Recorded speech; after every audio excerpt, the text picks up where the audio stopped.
So, you want to know what it really takes to get one of those 800 plus credit scores? Well, let me tell you, it's not about luck. It's about knowing the system. And today, we're going to deconstruct the entire formula and give you the playbook to master it. All right, let's kick things off with a big question. You hear people talk about having a good credit score all the time, right? But is good really good enough? I mean, what's the actual real-world difference between a good score and an elite one? We're not talking about a few points on a report here. No, the difference is massive. We're talking about hundreds of thousands of dollars. Seriously, that's money you could be saving on interest for the big stuff, like a mortgage. And think about it, that's money you could be using to build wealth instead of just servicing debt. Okay, so here's our game plan. We'll start with why an 800 plus score is such a big deal. Then we'll tear apart the scoring formula itself. From there, we'll get into the two main levers you need to pull, how to fine-tune everything else, some non-negotiable rules, and finally, how to turn that amazing score into real wealth. All right, first up, let's get one thing straight. Aiming for that 800 plus tier, it isn't just for bragging rights, not at all. It is a fundamental, strategic financial move. And this requires a huge mental shift. You have to stop thinking of your score as some kind of report card for what you've done in the past. It's not. It's a powerful tool, a financial asset that you can control right now to literally build your future. Okay, time to look under the hood. Let's get into the blueprint of how this whole thing is put together. Because look, if you want to master the game, you have to understand the rules and the formula. So, this is it. This is the secret sauce. Your credit score is basically a recipe with 5 ingredients, but they are not all equal. Just look at the percentages here. You've got payment history at a whopping 35%, and right behind it, credit utilization at 30%. These two are the absolute heavyweights. If you understand this, you know exactly where to focus your energy for the biggest impact. Think about that for a second. Just those first two factors, they make up 65% of your entire score. 65%. So mastering these two levers, it's literally the most powerful thing you can do. And this chart just drives that point home. It shows you the insane importance of just two things: paying your bills on time, every time, and keeping a close watch on how much credit you're actually using. You get those two right, and you are well over halfway to your goal. Let's talk about payment history first.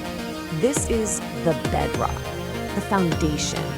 It is absolutely non-negotiable if you want an elite score. You know, even one single missed payment can wreck your score for a long, long time. So the goal here, it has to be perfection, nothing less. So how do you guarantee a perfect payment history?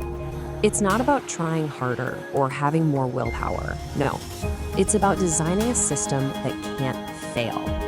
You have to take human error out of the equation. That means automating, at the very least, the minimum payments for every single one of your accounts. Okay, this next part is huge. This is what separates the good from the great. You've probably heard the common advice, right? Keep your credit utilization below 30%. But here's the thing. Analysis of people who actually have 800 plus scores tells a totally different story. Their average utilization isn't 30%, it's around 6.5%. So forget 30%. If you want to be in the elite club, your target needs to be under 10%. All right, so we've nailed the big two. Now let's get into the other three factors. Think of these as the fine-tuning knobs. This is what's going to take you from a pretty good score and push you up into that elite 800 plus territory. So yeah, here they are. The remaining 35%. You've got your credit history length, the mix of credit you have, and any new credit you've applied for. Now, individually, they don't have the same punch as the first two, but together, they are absolutely what makes the difference between a 750 score and an 800 plus score. This is where the real pros play.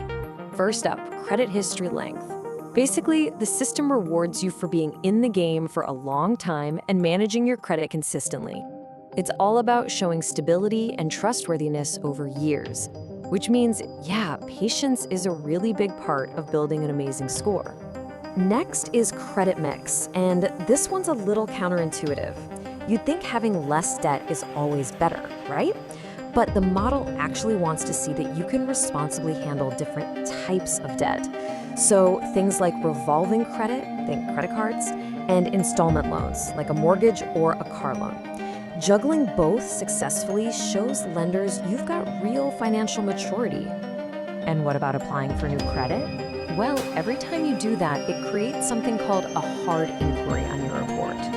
Now, one of these isn't a big deal. We're talking less than a 5-point dip, and it pretty much vanishes within a year. The real red flag, the real danger, is when you have a whole bunch of these in a short period of time. To lenders, that can look like you're desperate for cash. Okay, so now that we know how the whole system works, we can boil it all down to a few critical, absolutely non-negotiable rules. If you're serious about hitting an elite score, you have to live by these. Let's lay them out. 4 simple don'ts. Number 1, don't miss payments, ever. That protects that huge 35% chunk of your score. Number 2, don't carry high balances. This keeps your utilization score super low. Number 3, don't, and this is a big one, don't cancel your oldest credit cards. That's how you protect your credit history length. And finally, number 4, don't apply for a bunch of new credit all at once. Stick to these 4 rules and you are on the most direct path to getting and keeping an incredible score. All right, let's bring this all full circle. Let's connect all this back to that real-world tangible financial payoff we talked about at the start. Because this is where the score stops being a number and starts being a powerful tool. And here it is, the ultimate why. This is the whole point.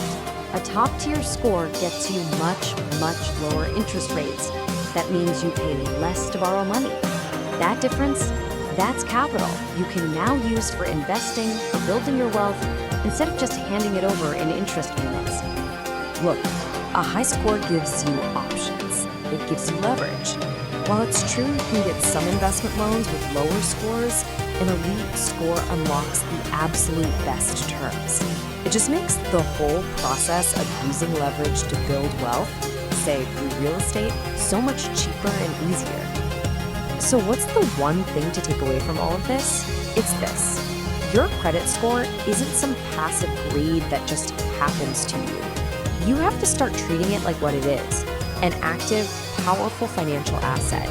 And just like any other asset, you have to manage it deliberately to get the most value out of it. The question is, are you?